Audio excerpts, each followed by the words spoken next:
23 अक्टूबर 2015 को बांग्लादेश सरकार ने 43 बांग्लादेशी महिलाओं को आधिकारिक रूप से स्वतंत्रता सेनानी घोषित किया। ये फैसला बांग्लादेश की आज़ादी के लगभग 44 वर्ष बाद लिया गया। ये 43 महिलाएं किसी छोटे समूह का प्रतिनिधित्व नहीं करती थीं, बल्कि वे उन लगभग 4 लाख बांग्लादेशी महिलाओं का प्रतीक थीं जिनके शरीर और जीवन को 1971 में पाकिस्तानी सेना ने युद्ध का मैदान बना दिया था। ये घोषणा दरअसल एक देर से आई स्वीकारोक्ति थी कि बांग्लादेश की आज़ादी की कीमत केवल खून नहीं, बल्कि स्त्रियों की अस्मिता, सम्मान और भविष्य थी। 1971 का युद्ध केवल सत्ता परिवर्तन या क्षेत्रीय अलगाव की लड़ाई नहीं था। ये बंगाली पहचान, भाषा और संस्कृति को मिटाने का प्रयास था। पाकिस्तान की सत्ता और सेना ने पूर्वी पाकिस्तान की लोकतांत्रिक मांगों को स्वीकार करने के बजाय उन्हें धार्मिक और वैचारिक विद्रोह घोषित कर दिया। बंगालियों को ये कहकर दुश्मन बना दिया गया कि वे इस्लाम के नाम पर बने पाकिस्तान के साथ विश्वासघात कर रहे हैं। इस तरह राजनीतिक असहमति को धार्मिक अपराध में बदल दिया गया। पाकिस्तानी सेना के भीतर ये सोच व्यवस्थित रूप से फैलाई गई कि बंगाली मुसलमान सच्चे मुसलमान नहीं हैं। उनकी भाषा, रहन सहन और महिलाओं के कपड़े हिंदुओं से मिलते जुलते हैं, इसलिए वे अपवित्र हैं। इस सोच ने सैनिकों को ये विश्वास दिलाया कि बंगाली महिलाओं के साथ बलात्कार न केवल जायज़ है, बल्कि धार्मिक रूप से उचित है। एक पाकिस्तानी युद्धबंदी ने बाद में स्वीकार किया कि सेना के भीतर ये आम धारणा थी कि बलात्कार जिहाद का हिस्सा है। महिलाओं के शरीर को दुश्मन को अपमानित करने और उसकी नस्ल बदलने का साधन बना दिया गया। पूर्वी पाकिस्तान में तैनात पाकिस्तानी सेना के कमांडर जनरल ए.के. नियाजी ने खुले तौर पर कहा था कि वो बंगालियों की नस्ल बदल देंगे। ये कोई व्यक्तिगत घृणा का बयान नहीं था, बल्कि उस नीति का संकेत था जिसके तहत बलात्कार को एक सैन्य रणनीति के रूप में अपनाया गया। पाकिस्तानी सेना और उसके सहयोगी संगठन रज़ाकार, अल बद्र और अल शम्स इस रणनीति के औजार बने। शहरों में पहले से तैयार सूचियां होती थीं। जिन घरों में आवामी लीग से जुड़े लोग थे, वहां छापे पड़ते। गांवों में पहले भारी तोपखाने से गोलाबारी की जाती ताकि लोग डर जाएं। फिर सैनिक गांव में घुसते, पुरुषों को अलग करते और पहचान पूछते।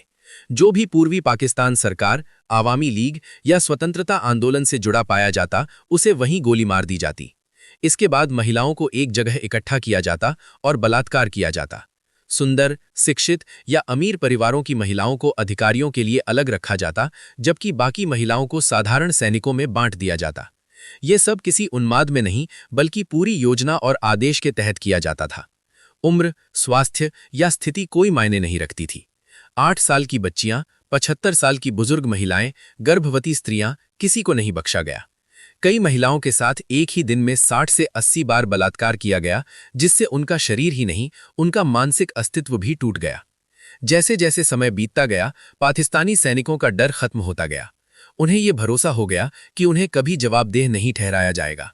वे महिलाओं को भारत की सीमा के पास ले जाकर बलात्कार करते, कई बार उनकी हत्या कर देते और भारतीय सैनिकों की ओर चिल्लाकर धमकी देते कि वो एक दिन भारत की हिंदू महिलाओं के साथ भी यही करेंगे। ये केवल बांग्लादेश के खिलाफ हिंसा नहीं थी, बल्कि पूरे उपमहाद्वीप को डराने का संदेश था। जब भारतीय सेना ने पाकिस्तानी सैन्य ठिकानों पर कब्जा किया, तो उन्हें वहां हथियारों और गोला बारूद से ज्यादा नंगी, घायल, कराहती और मरती हुई बांग्लादेशी महिलाएं मिलीं। कमरों में दर्द, खून और चीखों की गंध भरी थी। 16 दिसंबर 1971 को पाकिस्तान के आत्मसमर्पण के बाद दुनिया के सामने सच्चाई आई। ये केवल नरसंहार नहीं था, ये इतिहास में दर्ज सबसे बड़े युद्धकालीन बलात्कार अभियानों में से एक था। युद्ध समाप्त होने के बाद भी इन महिलाओं का संघर्ष खत्म नहीं हुआ। हजारों महिलाएं गर्भवती थीं। समाज ने उन्हें पीड़ित के बजाय बोझ माना। कई पतियों और परिवारों ने उन्हें अपनाने से इनकार कर दिया। कुछ मामलों में इज्जत के नाम पर महिलाओं की हत्या तक कर दी गई। अधिकतर महिलाएं गर्भपात चाहती थीं, लेकिन गरीबी, डर और सामाजिक कलंक के कारण अस्पताल जाने की हिम्मत नहीं कर पाईं। कुछ अमीर महिलाएं कोलकाता चली गईं, लेकिन हजारों स्त्रियां असहाय रहीं। इसी समय विश्व स्वास्थ्य संगठन की पहल पर ऑस्ट्रेलियाई डॉक्टर जेफरी डेविस को बांग्लादेश भेजा गया। वे देर से गर्भपात के विशेषज्ञ थे। उन्होंने जो देखा उसने उन्हें भीतर तक हिला दिया। इसके बावजूद उन्होंने हार नहीं मानी। उन्होंने स्थानीय डॉक्टरों और नर्सों को प्रशिक्षित किया और बड़े पैमाने पर इलाज शुरू किया। औसतन प्रतिदिन 100 महिलाओं का गर्भपात किया गया। ये काम मार्च 2072 तक चला। बाद में डॉक्टर डेविस ने कहा कि उन्होंने अपने जीवन में इतनी संगठित और अमानवीय क्रूरता कहीं नहीं देखी। बांग्लादेश लौटने के बाद शेख मुजीबुर रहमान ने इन महिलाओं को वीरांगना की उपाधि दी। ये एक ऐतिहासिक और साहसिक कदम था, लेकिन समाज की सोच इतनी जल्दी नहीं बदली। नाम मिला पर न्याय नहीं, सम्मान मिला पर घाव नहीं भरे। ये कहानी केवल 1971 के युद्ध की नहीं है, ये उस क्षण की कहानी है जब एक राज्य ने सत्ता, धर्म और राष्ट्र के नाम पर इंसानियत को कुचल दिया। ये मानव इतिहास की सबसे बड़ी नैतिक असफलताओं में से एक है। इसे याद रखना जरूरी है ताकि कोई भी सत्ता किसी भी समय किसी भी इंसान के शरीर को युद्ध का हथियार न बना सके।